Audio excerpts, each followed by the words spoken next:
దేవుని బిడ్డలారా, దేవుని సన్నిధికి వచ్చినటువంటి మనము దేవుని వైపు చూస్తున్నటువంటి మనము ఎటువంటి విషయంలో కూడా మనం భయపడాల్సిన అవసరం లేదు. ఏమో రక్షణ పొందినటువంటి మనము దేవుని వైపు చూసేటువంటి వారమై ఉండాలి, కానీ లోకం వైపు చూసేటువంటి వారిగా మనము ఉండకూడదు. చాలామంది రక్షణ పొందినటువంటి వారు, దేవునిలో వాడబడుతున్నటువంటి వారు ఏదన్నా లోకానుసారమైనటువంటి చిన్న సమస్య వచ్చినప్పుడు వారు చాలా భయభ్రాంతులైపోతున్నారు. ఎందుకని లోకానుసారముగా వారు భయభ్రాంతులైపోవడానికి కారణం ఏమై ఉంటుందంటారు? ఏమై ఉంటుందంటే, వారు దేవుని సన్నిధికి వస్తున్నారు, దేవుని అనుసరిస్తున్నాము అనుకుంటున్నారు, కానీ వారి హృదయం మాత్రం దేవునికి దూరంగా ఉంటుంది. దేవునికి దూరంగా ఉండటమంటే లోకం వైపు చూస్తుంది. లోకానుసారమైనవి వారి హృదయంలో నుంచి పోట్ల. దేవుడు మనకిచ్చినటువంటి ఆత్మ ఎంత శక్తివంతమైందంటే, ఎటువంటి సమస్య వచ్చినా, మరణపాయమే వచ్చినా భయపడినటువంటి ఇంద్రియ నిగ్రహము కలిగినటువంటి ఆత్మను దేవుడు మనకు అనుగ్రహించాడు. మరి అలాంటి ఆత్మను పొందుకున్నటువంటి నీవు, అంత శక్తిమంతుడైనటువంటి దేవుని కలిగి ఉన్నటువంటి నీవు, నీ జీవితంలో భయం ఎందుకు వస్తుంది? ఏమో నీ జీవితంలో భయం ఎందుకు వస్తుంది? భయపడాల్సినంత అవసరం ఏంటి? ఎందుకు భయం వస్తుంది? ఎందుకు మనం దేవునికి దూరం అయిపోతున్నాము అనేది మనం తెలుసుకోవాలంటే దేవుని యొక్క పరిశుద్ధ గ్రంథంలోకి మనం వెళ్ళాలి. దేవుని యొక్క పరిశుద్ధ గ్రంథము మనకి ఈ రాత్రి కాలమందు తెలియపరుస్తున్నటువంటి దేవుని యొక్క వాక్యం ఏంటంటే, మత్తయి సువార్త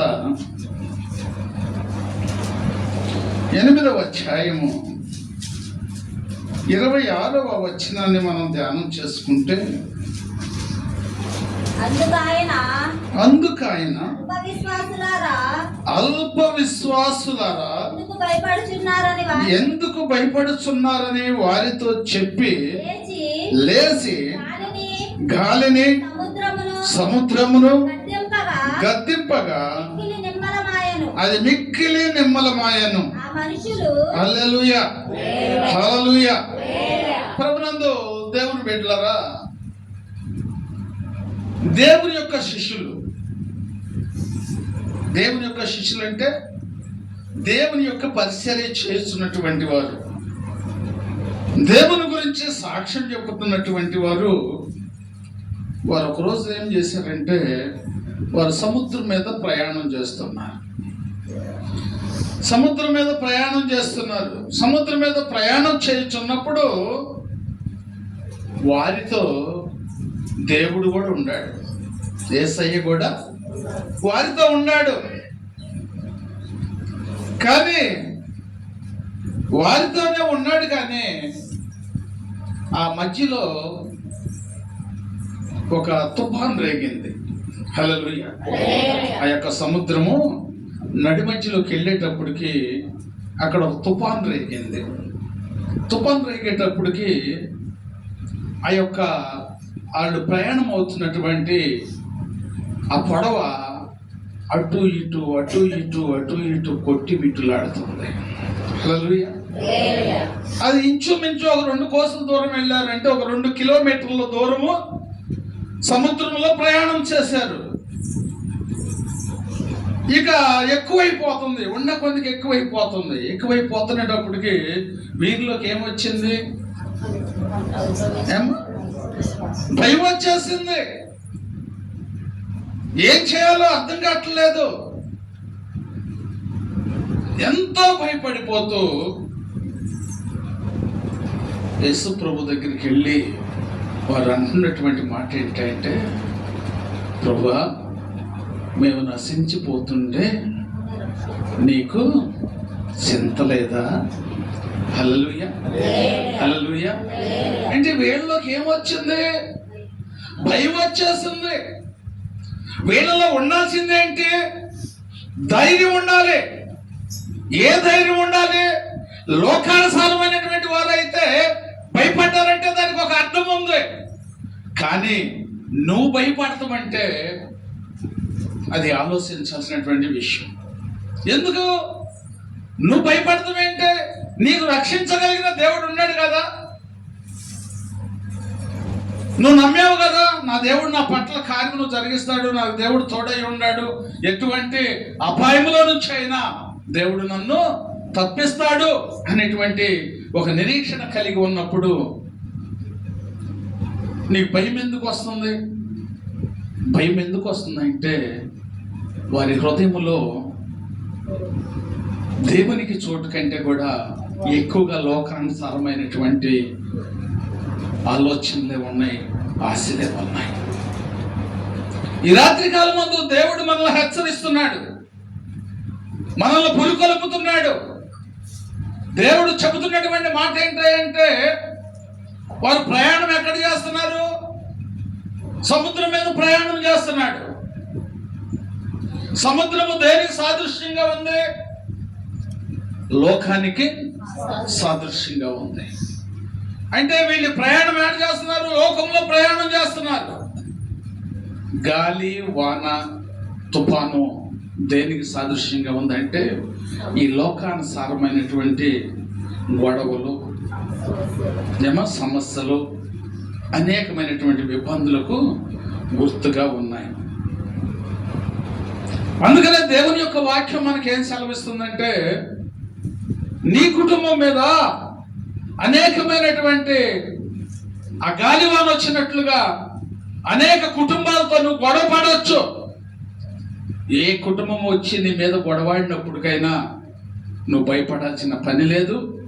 వాళ్ళకి ఎదురు తిరిగి నువ్వు వాదనాడాల్సినంత అవసరం కూడా లేదు. ఎందుకంటే నువ్వు నమ్ముకున్నటువంటి దేవుడు చెబుతున్నటువంటి మాట ఏంటంటే, వారిని వదిలేసి వారిని నాకు అప్పు చెప్పు. హల్లెలూయా. అప్పు చెప్పమంటే ఎట్ట అప్పు చెబుతాం? ఇప్పుడు లోకానుసారంగా ఏం జరుగుతుంది? క్రైస్తవుడికి లోకస్తుడికి వాదన పడింది. ఎవరికి వెళ్తారంటే వాళ్ళిద్దరిలో చెప్పండి రా. హల్లెలూయా. ఎందుకని? దేవుడు ఉంటాడని. గొడవల్లోనా? గొడవ ఆడటానికి దేవుడు తోడుగా ఉంటాడు. నీకెందుకు నువ్వు గొడవాడు, నేనున్నా నీ వెనక వల్ల ధైర్యం పరుస్తాను అంటాడా? హల్లెలూయా. దేవుని కలిగినటువంటి మనం ఏం చేయాలంటే, వాళ్ళు ఎన్నన్నా తిట్టుకొని ఎన్నన్నా అన్నాయి, మనం చేయాల్సిన పని ఏంటంటే, ప్రభువా, అది ఆ బిడ్డ నా మీదకి వచ్చి వాదనాడిందయ్యా, ఆ బిడ్డను ఏం ప్రార్థన చేయాలి? మరి ప్రార్థన చేయాల్సినటువంటి మనం ఏం చేస్తున్నాం? అసలు ఆడు పనికిరారు ఇక మన దెబ్బకి. హల్లెలూయా. ఇక ఆడు పనికిరారు. లీస్ట్ తీస్తే వాళ్ళే తగ్గిపోతారు. ఎందుకంటే వీళ్ళు చాలా భయభక్తులు కలిగినటువంటి వారు. దేవుడు అంటే అన్ని వడ్డించేయాల్సినవి అన్ని వడ్డించేసి మళ్ళీ వచ్చి మోకరిస్తారు. మళ్ళీ ఏడేం ప్రార్థన చేస్తారు? ఏడకొచ్చి, అయ్యా నన్ను తిట్టాల్సిన తిట్టింది, నేను కూడా తిట్టాను, నీ దయతో. హల్లెలూయా. అది ఈ ప్రార్థన చేసే వాళ్ళ దగ్గర పరిశుద్ధాత్మ దేవుడు ఉంటాడంటావా? ఒకవేళ ఇప్పుడు ఈ రాత్రికాల సమయంలో మరి దేవుడు ఈ మాటలు మనకెందుకు చెబుతున్నాడంట? అక్కడ ఏదో శిష్యుల గురించి తీసుకొచ్చి ఇప్పుడేందయ్యా ఈ రీతి మాకు ఈ మాటలన్నీ చెబుతున్నావని మేము అనుకుంటున్నావేమో. ఏమా హల్లెలూయా.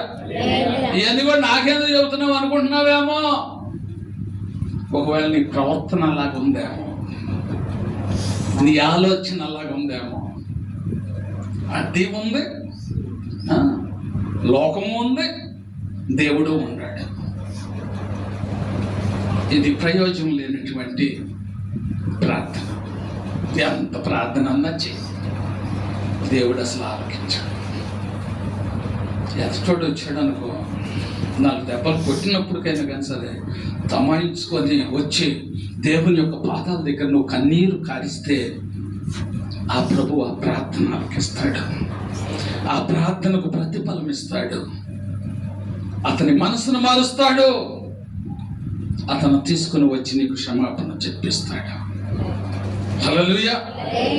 దేవుడు తన బిడ్డలైనటువంటి వారిని రాత్రి కాలం ముందు మనకి మాటలు ఎందుకు చెబుతున్నాడా అంటే మనల్ని మనం తగ్గించుకోవాలి, మనల్ని మనం తగ్గించుకోవాలి. ఎప్పుడైతే నువ్వు తగ్గించుకుంటావో పరిశుద్ధాత్మ దేవుడు నీలో నివాసం చేయటానికి ఆయన ఇష్టపడతాడు. ఎప్పుడైతే హెచ్చించుకుంటావో, సమాధానం లేనటువంటి జీవితం ఎప్పుడైతే నువ్వు జీవిస్తావో ఆ జీవితము విలువ లేదు. విలువ లేకపోవటమే కాదు, పరిశుద్ధాత్మ దేవుడు కూడా నీ దగ్గరకు రాడు.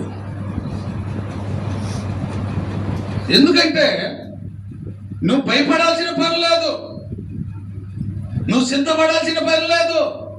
నీకంటూ ఒక నాయకుడు ఉన్నాడు. నీకంటూ ఏ సమస్య నుంచి అయినా విడిపిస్తాను అని చెప్పి వాగ్దానం చేశాడు దేవుడు. దేవుడు ఏం చెబుతున్నాడు? ఆయన బిడ్డలైనటువంటి వారికి ఏం చెబుతున్నాడు? శ్రమలు మీకు వస్తాయి కానీ, చెప్పాలి, శ్రమలు మీకు వస్తాయి కానీ ఆ శ్రమలు మిమ్మల్ని ఏమి చెయ్యో. ఎందుకు చెయ్యో? ఆ శ్రమలను ఆర్పివేయగలిగినటువంటి వాడు నజరేయుడైన యేసు. హల్లెలూయా. ఇట్లాగే దానియేలు అనేటువంటి వ్యక్తి దేవుని యందు భయభక్తులు కలిగి ఉన్నాడు.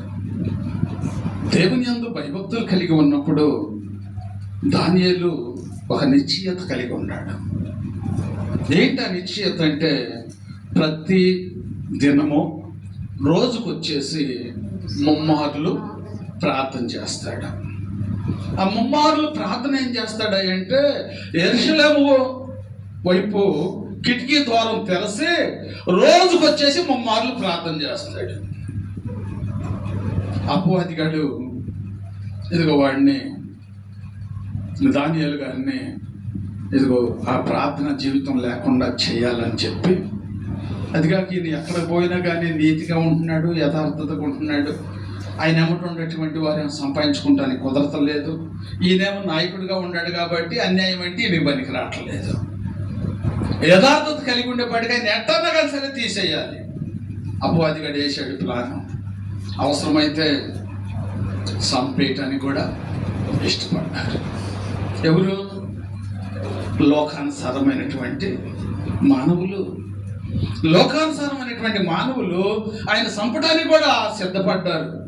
కానీ దానియేలుకు దేవుడు తోడై ఉన్నాడు కనుక దానియేలు నాళ్ళు ఏమీ చేయలేకపోయారు. ఎందుకని హల్లెలూయా కూడా చెప్పలేకపోతున్నారు అంటాడు. ఏలుబడి చేస్తున్నాడే ఏంది? ఇది సంతోషకరమైన విషయమా లేకపోతే బాధకరమైన విషయమా? మరి సంతోషం వచ్చినప్పుడు ఏం చేస్తారు? అట్లా నేర్చుకుంటారా? హల్లెలూయా. దేవుని యొక్క సన్నిధికి వచ్చినటువంటి మనం శ్రద్ధగా దేవుని యొక్క వాక్యాన్ని వింటే దేవుడు మన పట్ల గొప్ప కార్యమును జరిగిస్తాడు. గొప్ప కార్యమును జరిగిస్తాడు. పరిశుద్ధాత్మ దేవుడు నీతోనే ఉంటాడు. దానియేలుతోనే ఉన్నాడు పరిశుద్ధాత్మ దేవుడు. దానియేలుతోనే ఉండి దానియేలుకు తోడుగా ఉన్నాడు. అపవాదిగాడు ఎన్ని ప్లాన్లు వేసుకుంటే మట్టుకేమైంది?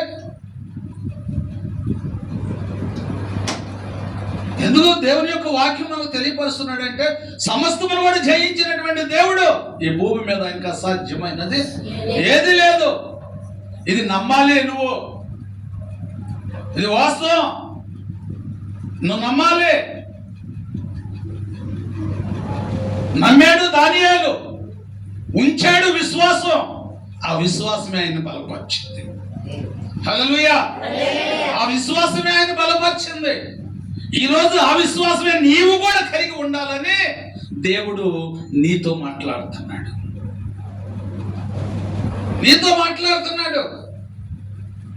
దానియేలు బెదిరించారు, నువ్వు ప్రార్థన చేయడానికి వీల్లేదు, ఎక్కడ పడితే అక్కడ ప్రార్థన చేయడానికి వీల్లేదు. నువ్వు ప్రార్థన చేయాలనుకుంటే రాజుగారి కోటలోకి వెళ్ళిపోయి ప్రార్థన చేసుకో, అంతేగాని నువ్వు ఇంట్లో ప్రార్థన చేయడానికి వీల్లేదు. ఆయన అంటున్నాడు, నా ఇంట్లోనే ప్రార్థన చేస్తాను, నా ఇంట్లోనే ప్రార్థన చేస్తా. అట్లా చేస్తే నేను తీసుకెళ్లి సింహాల బోన్లో పడేస్తూ ఏంటి ఆ ధైర్యం ఏంది? దేవుడు తోడుగా ఉన్నాడు. మరి ఆ ధైర్యం నీకుందా? అయ్యాలా ఆ రోషం నీకుందా? ఎప్పటి నుంచో దేవుని సన్నిధికి వస్తున్నావు, ఏ పోషణ కలిగి ఉండా, ఏ నమ్మకం కలిగి ఉన్నావు? నువ్వు నమ్ముకున్న దేవుడు శక్తిమంతుడు, నన్ను అన్నిటి నుండి కూడా విడిపించగలడు అని చెప్పి నువ్వు ధైర్యం వహిస్తున్నావా? ఒకవేళ ఊహించకపోయినా ఇప్పుడైనా కానీ సరే దేవుని యందు విశ్వాసమును కనపరచు. దానియేలు ఆ విశ్వాసమును కలిగి ఉండటానికి కారణం ఏమై ఉంటుంది అంటారు? ఏమా? దేవుడు నన్ను కాపాడుతాడు అనేటువంటి ఒక విశ్వాసము కలిగి ఉండటానికి కారణం ఏంటంటే రోజుకొచ్చి ముమ్మార్లు ఏం చేసేవాడు? మరి ఆ ప్రార్థన అనుభవం మరి మనకుందా? లెగిసిన కాడ నుంచి ఆ ఇంటికి ఆ ముచ్చట ఈ ముచ్చట చెప్పుకుంటా తిరుగుతున్నామా? ఏమా? దేవుని ఎరిగినటువంటి బిడ్డకు అది లాఖీ అయిన పనులేనా? అలాంటి ఏమైనా నీ జీవితంలో ఉన్నాయా? ఉంటే వాటి నుండి విడుదల పొందు. నీకు సమయము దొరికినప్పుడల్లా మోకరించి ప్రార్థన చేసుకో, దేవుడు నీకు తోడై ఉంటాడు. ఇప్పుడు మన ప్రార్థనలు ఎట్లా ఉన్నాయి అంటే, ఏదో కాలు నొప్పో, తల నొప్పో, కడుపు నొప్పో వస్తే యేసయ్యా నువ్వు తప్ప ఇంకెవరున్నారయ్యా నాకు, నువ్వే కదయ్యా కాపాడేది, నువ్వు చెప్పేవా. ఇంకా వాక్యాన్ని ఎత్తి కూడా మళ్ళీ ప్రార్థన చేస్తాం మనం.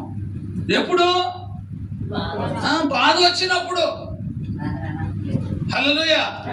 మరి బాధ వచ్చినప్పుడు చేసే ప్రార్థన, బాధ లేనప్పుడు ఏమవుతుంది?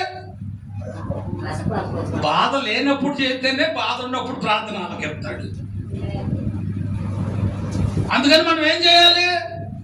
బాధ ఉన్నా లేకపోయినా ప్రార్థన మాత్రం మనం మర్చిపోకూడదు. ఇప్పుడు దానియేలుకి ఏమైనా బాధ ఉందా? ఏదైనా బలహీనత ఉందా?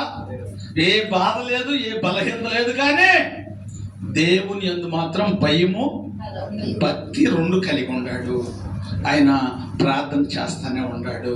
ప్రార్థన చేస్తూ ఉన్నప్పుడు అపవాదిగాడు వేసినటువంటి ప్లాన్ ప్రకారం దానియేలు గారికి ఏమొచ్చింది? ఒక ఇబ్బంది వచ్చి పడింది, ఒక సమస్య వచ్చి పడింది. ఏ సమస్య వచ్చి పడింది? ఏమ్మా? సింహాల బోన్లో పడేస్తారంట. ఏమో సింహాల బోన్లో పడేటువంటి మాటలా? హ్యాపీగా పోయి వస్తాడా? పీక్కొని తినేస్తాయి అంట. హల్లెలూయా. ఇది గుర్తుండవు. మరి అపవాది కూడా అట్టాగే పీక్కు తింటాడని నీకెందుకు గుర్తుంటా? ప్రార్థన చేయకపోతే ఆడు కూడా అదే పని చేస్తాడు.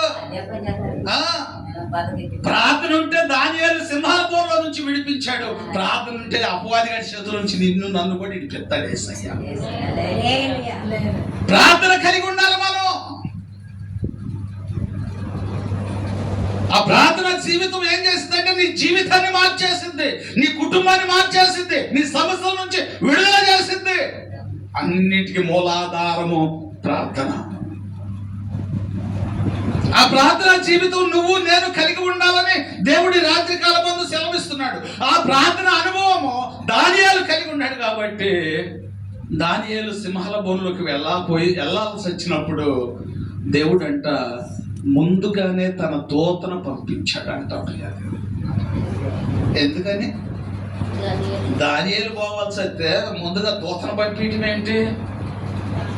ఏమ్మా? దూత అంటే మన పరిచర్య చేసేటువంటి వారు. హల్లెలూయా. మన పరిచర్య చేసేటువంటి వారు అంటే మనకు సహాయం చేసేటువంటి వారు. దేవుని యొక్క దూతలు మనకు ముందుగా ఎందుకు పంపించాడు అంటే, ముందుగా దూతలు ఏం చేసిందంటే ఆ సింహాలకు ఆజ్ఞ ఇచ్చింది. మా బిడ్డ మీ యొక్క గృహలోకి వస్తున్నాడు, అతను మీరేమీ చేయొద్దు. హల్లెలూయా. అతను మీరేమీ చేయొద్దు. ఆ తర్వాత ఆ దూత వెళ్ళిపోయింది. ఆ దూత వెళ్ళిపోయిన వెంటనే దానియేలు దానిలోకి వెళ్ళిపోయాడు. వెళ్ళిపోయి లోపలికి వెళ్ళంగానే ఆయన వెంటనే ఈ యొక్క సింహాలు ఏం చేసినాయంటే ఒక పెంపుడు కుక్కలాగా ఆయన వెంటే పొనుకున్నాయి అంట. కారణం ఏమై ఉందంటారు అమ్మా? ఏమై ఉంటుంది? సింహాలు పెంపుడు కుక్కల్లాగా పనుకొని ఉన్నాయి అంటే దీనికి కారణం ఏంటి? ఇది ఇప్పుడు నీకు అవసరం, ఈ మాట ఇప్పుడు నీకు అవసరం. ఏం కారణం ఏంటి? సింహాలు కూడా పెంపుడు కుక్కలాగా పనుకుంటానికి కారణం ఏంటంటే దానియేలు ప్రార్థనాత్మ కలిగి ఉన్నాడు. ప్రార్థనాత్మ కలిగి ఉన్నాడు కనుక ఆ ప్రార్థనాత్మ నువ్వు కూడా కలిగి ఉంటే ఆ సింహాలను నోళ్ళు మూయించినట్లుగానే నీ శత్రువు యొక్క నోళ్లను కూడా నీ దేవుడు మూయించేస్తాడు. హల్లెలూయా. నీ దేవుడు శక్తిమంతుడు. దేవుడు సైతమే ఒక చెంప కొడితే రెండో చెంప చూపించాడు కానీ ఎదురు తిరగలేదు. నీవు కూడా అట్టి మనస్సు కలిగి ఉండాలి. ఒక చెంప కొట్టినప్పుడు రెండో చెంప చూపిస్తే ఏమంటారు ఆయన్ని? ఏమంటారు? మనం ఏం చేస్తాం? చెప్పలేదురా, నాకు కడుపు మండింది, పెట్టామని ఒక చెంప మీద ఒకటి కొట్టాను అనుకో, రెండో చెంప కూడా చూపిస్తావా లేకపోతే నా చెంప మీద పెట్టి కొడతావా? హల్లెలూయా. మనసులో ఉండదు కక్కేసారు. హల్లెలూయా. లాగి బట్టి కొడితే గర్వించే మనసు మనలో ఉంది, అది మనకే ప్రమాదం. యేసయ్య రెండో చెంప ఎందుకు చూపించాడంటే తను తగ్గింపు స్వభావము కలిగి ఉన్నాడు. అంటే తగ్గించుకుంటే గొప్పోడు అంటావా, హెచ్చించుకుంటే గొప్పోడు అంటావా? ఎందుకని ఏమా? తగ్గించుకుంటే గొప్పోడు అంటున్నారు, మరి ఎక్కువ హెచ్చించుకునే జీవితం ఉంటే ఎందుకు అడిగానంటే అసలు ఈ మాట మిమ్మల్ని నేను. ఇప్పుడు మీరు ఆ మనసు కలిగి ఉండారా, ఈ మనసు కలిగి ఉండారా? మీరు పరిచయం చేసుకోండి. మీ మనసును కూడా ఒకసారి తట్టుకుంటుండండి. ఏదో చెబుతున్నాళ్ళని చెవివేసి ఉండబాకండి. హృదయాన్ని కూడా కదిలించండి. అప్పుడే హృదయంలో వాక్యం పనిచేసిద్ది. మన సొంత ఆలోచనలు మనం చేయకూడదు. ఎందుకంటే నువ్వు నమ్ముకున్నావు ఒక ఆయన్ను, దేవుని నమ్ముకున్నావు కాబట్టి నీ సొంత నిర్ణయాలు, సొంత ఆలోచనలు నువ్వు చేయకూడదు. నువ్వు నమ్ముకున్నటువంటి దేవుని యొక్క చిత్తమేమై ఉందో కనుగొని నువ్వు ఉంటే నీ చిత్తమేమై ఉందో ఆయన కనుగొని ఉంటాడు. ఆయన నీకు తోడై ఉంటాడు. ఆయన ఆలోచిస్తాడు. ఇప్పుడు దానియేలు దేవుని యందు ఆనందించే దేవుని గురించి ఆలోచన చేస్తున్నాడు కాబట్టి దానియేలు దేవుని గురించి ఆలోచన చేస్తున్నాడు, దేవుడు దానియేలు గురించి ఆలోచన చేస్తున్నాడు. అంటే ఆయన ఈయన ఆయన. హల్లెలూయా. ఇద్దరు ఒకటైపోయారు. ఎందుకంటే ఈయన హృదయం అంతా కూడా దేవునికి అర్పితం చేశాడు కాబట్టి ఈయన హృదయంలో ఏమున్నాడు? దేవుడు ఉన్నాడు. దేవుడు ఉన్నటువంటి హృదయము ఎంతో ధన్యకరమైంది, ఎంతో ధన్యకరమైంది. ఆ దానియేలు దగ్గరికి వెళ్ళాడు. దానియేలు దగ్గరికి వెళ్ళి సింహాల బోర్లో తెల్లవారులు కూర్చొని ఉన్నాడు. రాజుగారు అంట వేకుజామునే వచ్చేసి, నిత్యము నీవు సేవించుతున్నటువంటి నీ దేవుడు నేను రక్షించగలిగిన ఏమో నేను మాట్లాడుతాను. నీ భర్త తాగి వచ్చినాడు ఏం చేస్తాడు? చిత్తక బాధేశాడు. ఆ మత్తులో బాధేసి ఆడు సొక్కిపోయి పొనుకున్నాడు. తెల్లారి పొద్దున్నే లేచి ఏమన్నా నొప్పులుగా ఏమన్నా ఉండయా అంటే ఏమంటా నువ్వు?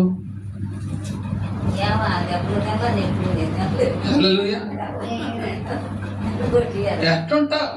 ఏమంటావు? ఏం లేదులే అయ్యా, బాగానే ఉందిలే అయ్యా. నీ పాశమానం వండి పెట్టనా లేకపోతే పరమాణం వండి పెట్టనా అంటామా? అంటామా?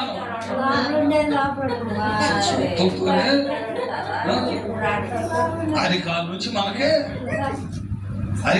మనకు లేచి వచ్చింది. ఏమా అరికాల నుంచి ఎందుకు వచ్చింది? తగ్గింపు స్వభావం నీలో లేదు కనుక. దానియేలుని తీసుకెళ్లి సింహాల బోన్లో పాడైతే తెల్లారి పొద్దున్నే వచ్చి అంటున్నాడు, నిత్యము నీవు సేవించుతున్నా నీ దేవుడు నిన్ను రక్షించనా అంటే, ఏమా రాత్రి అంతా సింహాలతో నిద్ర లేకుండా సింహాలతో ఉన్నటువంటి దానియేలు అంటున్నాడు, రాజు చిరకాలము జీవించునుగాక, దీర్ఘాయుష్ని ఇస్తున్నాడు. హల్లెలూయా. యేసయ్యను నమ్ముకుంటే దీర్ఘాయుష్ని ఇస్తాడు యేసయ్య. ఆ దీర్ఘాయుష్ను రాజు గారికి దానియేలు ఇస్తున్నాడు. మనసు చెల్లించిపోయింది రాజు గారికి, హృదయము కదిలిపోయింది. ప్రియ దేవుని బిడ్డ, ఈరోజు దేవుని యొక్క వాక్యం ఏంటంటే, నీ జీవితము నా జీవితమైనా కానీ సరే, ఇదిగో ఇలాంటి మనస్సు కలిగి నేను ఎందుకు ఉండలేకపోతున్నాను? నా శత్రువును కూడా ఇదిగో ప్రేమించే మనసు నాలోకి ఎందుకు రావట్లేదు? ద్వేషించే మనసు, దూషించే మనసు, అసహించుకునే మనసు నాలోకి ఎందుకు వస్తుంది? ఇలాంటి మనసు ఉన్నటువంటి వారు నా దేవునికి దూరం అయిపోతారు. అలాగే నేను కూడా దూరం అయిపోతున్నానేమో అని నువ్వు ఆలోచించాల్సినటువంటి విషయం. దానియేలు ఎప్పుడైతే రాజు చిరకాలము జీవించునుగా కన్నాడో, రాజు గారు మనసంతా కూడా చెల్లించిపోయింది. వెంటనే బయటకు తీసుకురండి అన్నాడు. అమ్మా, నువ్వు శత్రువుని విడిచిపెట్టొచ్చామో కానీ దేవుడు మాత్రం విడిచిపెట్టాడు. ఎప్పుడు విడిచిపెట్టాడు?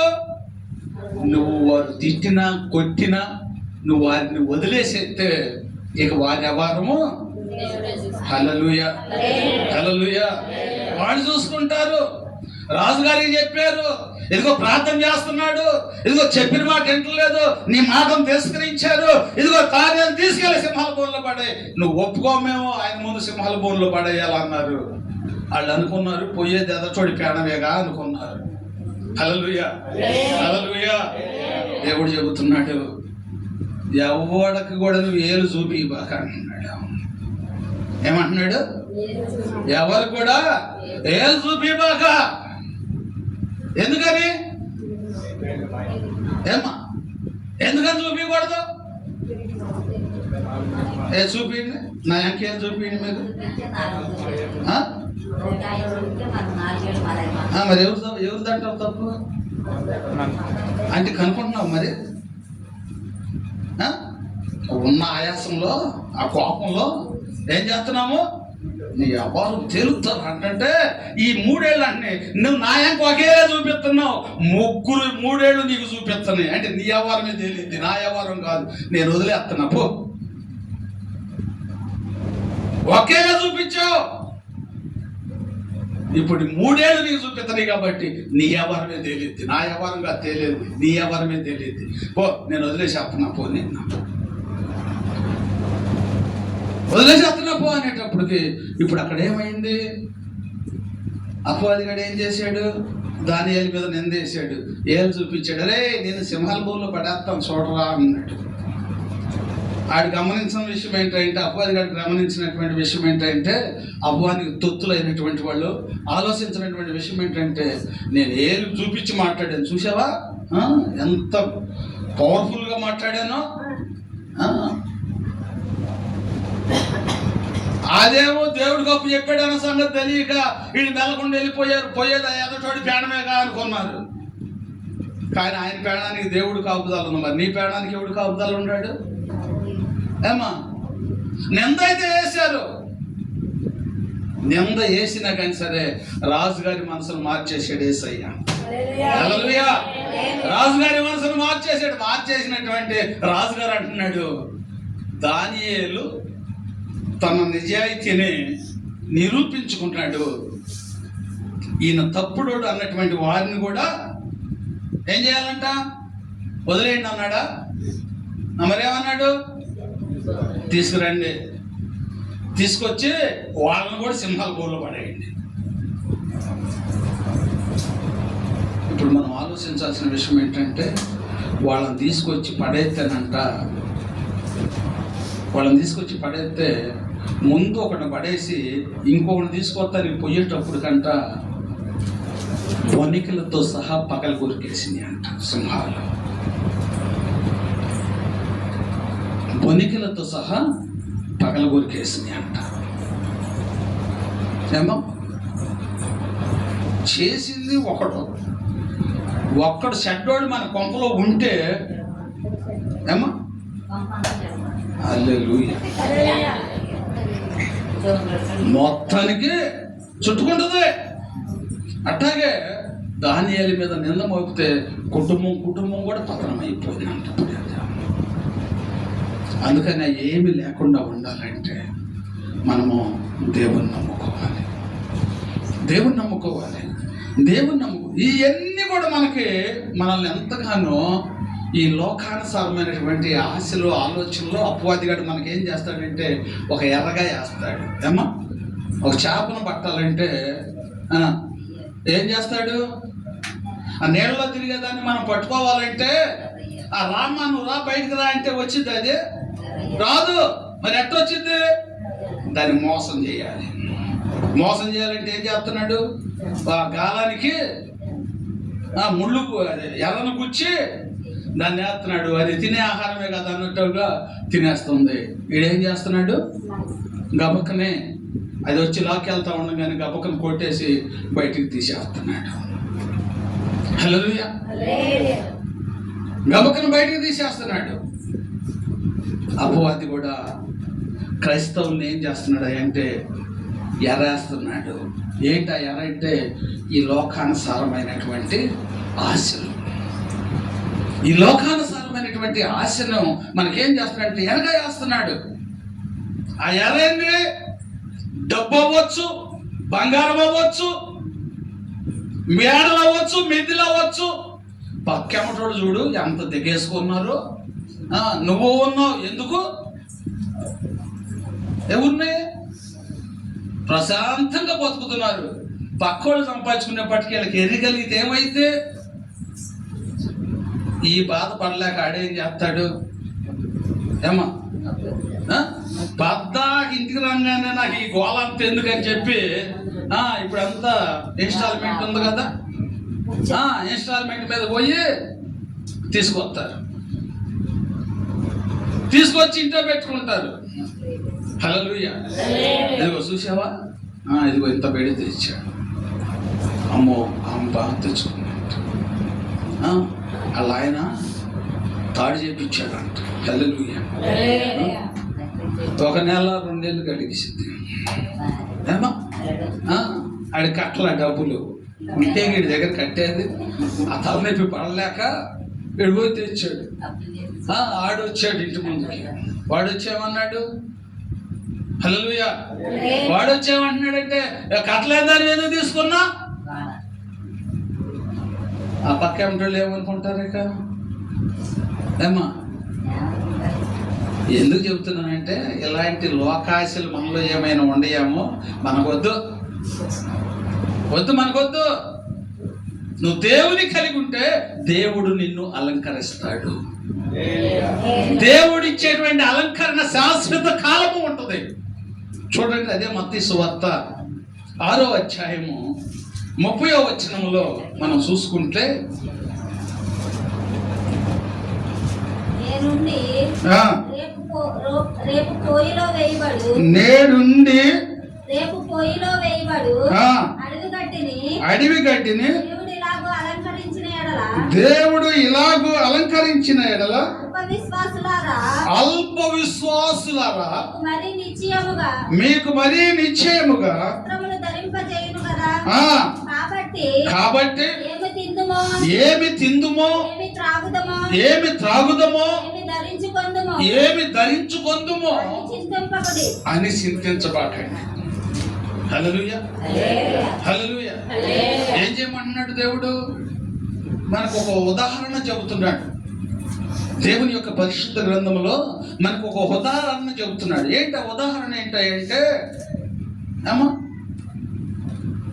గడ్డిని కానీ పూలను కానీ దేవుడు ఒక ఆకర్షణీయతగా ఉంచుతున్నాడు.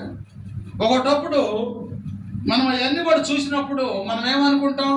అబ్బా చూడు ఎంత చక్కగా ఉందో అని. పొద్దున్నే ఈ మంచు కానీ ఆ చల్లగాలికి కానీ ఆ పూలు ఎలాగుంటాయి? ఎంతో ఆకర్షణీయంగా కనపడతాయి. సాయంత్రానికి ఏమైపోతాయి ఏమ్మా? ఆ పొద్దున పూట ఉన్న ఆకర్షణ సాయంత్రానికి ఉండిద్దా? అంటే లోకానుసారమైనటువంటి ఆకర్షణ అలాగుంటుంది.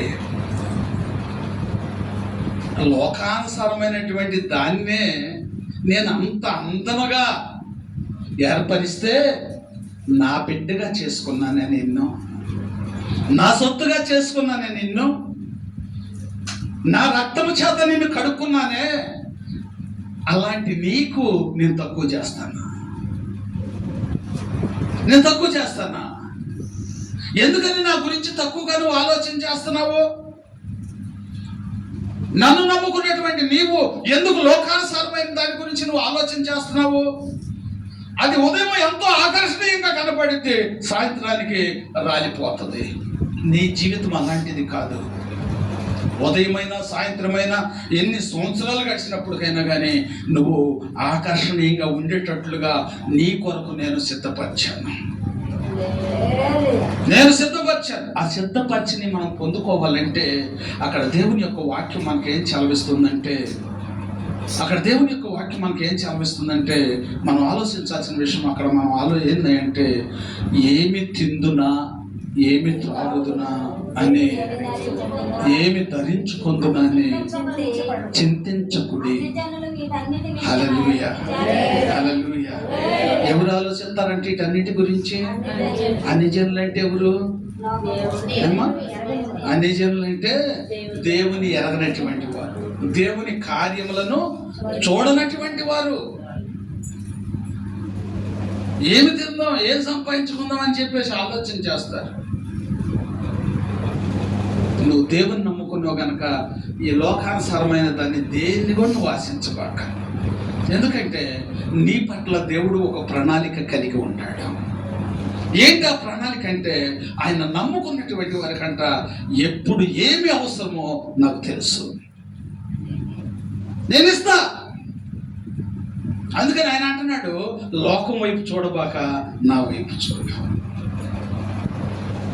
ఏమి తిందాం, ఏం ధరించుకుందాం, ఏం సంపాదించుకుందాం ఆలోచించబాక. దేవుడు స్పష్టంగా మనతో మాట్లాడుతున్నాడు. మరి రాత్రి కాలం మందు దేవుని యొక్క వాక్యం వింటున్నటువంటి ప్రియ దేవుని బిడ్డ, పక్షులను చూడండి. పక్షుల్ని అవి ఏమైనా సంపాదించుకుంటాయా ఏమో? కొన్ని సంవత్సరాలు సరిపోయి ఏమన్నా సంపాదించుకుంటాయా? మరి వాటికి ఏమైనా తక్కువ అవుతుందా ఏమో? వాటికి ఏమీ తక్కువ అవట్లేదు. ఎందుకని? అవి పొద్దున్నే లెగిసి ఏమో ఏం చేస్తే వేకుచామునే వాటి భాషలో కిలకిల కిలకిల కిలకిల అంత గోల్ చేసి అప్పుడు లెగిసిపోతాయి. హల్లెలూయా. అంటే ప్రభువా, మాకు ఆహారం నువ్వు ఎక్కడ సిద్ధపరిచావో మాకైతే తెలియదయ్యా. ఇదిగో నిన్ను స్తుతించి నిన్ను మా ముందు పెట్టుకొని మేము వెళ్తున్నాం ప్రభువా, ఎక్కడ ఆహారం ఉంటే మమ్మల్ని అక్కడ తీసుకెళ్ళయ్యి అని చెప్పి అవి చేసిన ప్రార్థన, పక్షి ప్రార్థనే దేవుడు ఆలకిస్తే ఆయన ఎంతో ప్రేమతో చేసి ఆయన జీవాయువును నీలో వదిలినటువంటి దేవుడు నీకు సహాయం చేయడా తల్లి? ఆనాడు ఆ దేవుడు ఆ పక్షికే తీసుకెళ్లి ఆహారం పెట్టాడు. మళ్ళా సాయంత్రానికి తిని వస్తుంది అక్కడికి. మళ్ళా వేకుజామునే మర్చిపోవట్లేదు. మరి నువ్వు మర్చిపోకుండా ప్రతి వేకుజామున లేచి ప్రార్థన చేసుకుంటున్నావా ఏమా? ప్రార్థన చేయటం అంటే ఈ ప్రార్థనలు కూడా 2 రకాల ప్రార్థన ఉండేది అమ్మా. ఒకటేమో హృదయపూర్వకమైన ప్రార్థన, ఒకటేమో పెదవుల మీద ప్రార్థన. పెదవుల మీద ప్రార్థన ఏంది? హృదయపూర్వక ప్రార్థన ఏంది అంటే పెదవుల మీద ప్రార్థన 5 నిమిషాల ప్రార్థన, హృదయపూర్వకమైనటువంటి ప్రార్థన గంటల తరబడి ప్రార్థన. చేస్తున్నారా? వేకుజం ప్రార్థన చేస్తున్నారా? హృదయపూర్వకమైన ప్రార్థన చేస్తున్నారా? పెదవుల మీద ప్రార్థన చేస్తున్నారా? అంటే 10 నిమిషాలు ప్రార్థన చేస్తున్నారా? గంటలు ప్రార్థన చేస్తున్నారా? ఈ రోజు నుంచి అన్న మార్చుకో. ఈ 10 నిమిషాలు ప్రార్థన ప్రభు దగ్గర చేస్తున్నాను అనుకుంటావే కానీ టైం అయిపోయింది, పనులు అవుతాయో అవ్వవో, డ్యూటీకి టైం అయిపోతుంది, ఆడైపోయి టయానికి వెళ్ళకపోతే మళ్ళీ తిప్పి పంపిస్తారేమో, మనస్సేమో ఈ ఆలోచన చేస్తుంది, పెదవుల మీదేమో ప్రార్థన వస్తుంది. అయ్యా ఈ ఉదయకాలం అంతా నువ్వే తోడుగా ఉండయ్యా. ఆమేన్. ప్రార్థన చేసుకున్నాక ఇక యేసయ్య నాకు తోడుగా ఉంటాడులే. ఉంటాడమ్మా? ఏమా ఉంటాడా? మరి ఆ ప్రార్థన చేస్తున్నావు, ఈ ప్రార్థన చేస్తున్నావా? ఏమా ఈ ప్రార్థన దేవుడు ఆలకించడు, హృదయపూర్వకమైనటువంటి ప్రార్థన దేవుడు ఆలకిస్తాడు. అందుకనే ప్రార్థన చేయగలిగినంత వరకు నువ్వు అడుగు యేసయ్యని, ఆయనే లేపుతాడు, నువ్వేం లేకపోవసరంలా. ఆయనలో నువ్వు లీలమైపోతే, ఆయన యందు నువ్వు భయభక్తులు కలిగి ఉంటే, ప్రభా ఇవాళ 3ంటికి వెళ్ళను లేపయ్యా, నేను నిన్ను స్తుతించుకుంటానయ్యా అని చెప్పేసి ప్రార్థన చేసుకొని పడుకుంటే దేవుడు ఏం చేస్తాడంటే కరెక్ట్గా 3ంటికి ఎవరో వచ్చి లేపినట్టుగానే మళ్ళీ అని లేపుతాడు. హల్లెలూయా. ఇక నువ్వు సోమరిపోతు అయితే ఆయన ఏం చేస్తాడు? హల్లెలూయా. దేవుడు తన చిత్తానుసారంగా చెబుతున్నటువంటి మాట ఏంటంటే, గడ్డికి ఆకర్షణ ఇచ్చిన దేవుడను, పువ్వులకు ఆకర్షణ ఇచ్చిన దేవుడను, నా బిడ్డవైనటువంటి నీకు నేను ఆకర్షణ ఇవ్వనా? నీ అవసరత నేను తీర్చలేనా? ఏమి తిందాం, ఏం ధరించుకుందాం అని నువ్వు ఆలోచించుబాక. నా గురించి ఆలోచించు, ఆ రాజ్యం గురించి ఆలోచించు. రేపు ఆ రాజ్యంలో నువ్వు ఉండేటట్టుగా నువ్వు ఆలోచిస్తే, ఇక్కడ ఉండగా నీకు ఏం అవసరమో నేను ఇస్తాను, అక్కడ ఏం అవసరమో నేను సిద్ధపరుస్తాను. 2 అవకాశాలు ఇస్తున్నాడు యేసయ్య. ఈ లోకానుసారంగా సంపాదించుకుంటే కొద్దిగా మనం సంపాదిస్తాం, ఇక్కడదే సంపాదిస్తాం, అక్కడ పనికిరాదు. ఆయన అంటున్నాడు, ఇక్కడ ఇవ్వగలను, అక్కడ కూడా ఇవ్వగలను, నేను నీకు తోడై ఉంటాను, నా యందు విశ్వాసం ఉంచు అని చెప్పి దేవుడు మనకు తెలియపరుస్తున్నాడు. కనుక ఒక రిఫరెన్స్ చదువుకొని మనం ప్రార్థన చేసుకున్నాం. కీర్తన గ్రంథము 89వ కీర్తన 8-9 వచనాలు మనం ధ్యానం చేసుకుందాం. యెహోవా సైన్యములకు అధిపతియగు దేవా, నీ వంటి బలాఢ్యుడెవడు?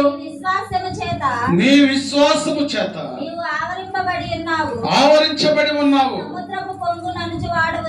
సముద్రపు పొంగు నడుచువాడవు నీవే. దాని తరంగములు లేచినప్పుడు వాటిని అణిచివేయుచున్నావు. హల్లెలూయా, హల్లెలూయా. సముద్రపు పొంగు లేచినప్పుడు ఏం చేస్తాడంట? ఆ పొంగును అణచగలిగిన వారు ఎవరంట? దేవుడే. ఇప్పుడు ఆయన శిష్యులు దేవుడు వెళ్తున్నప్పుడు యేసయ్య దగ్గరికి వెళ్ళి వాళ్ళు ఏమన్నారు? అయ్యా మేము నశించిపోవడం నీకు ఇష్టమా అని లేదా అని చెప్పి అప్పుడు ఆయన బయటకు వచ్చి అన్నాడు,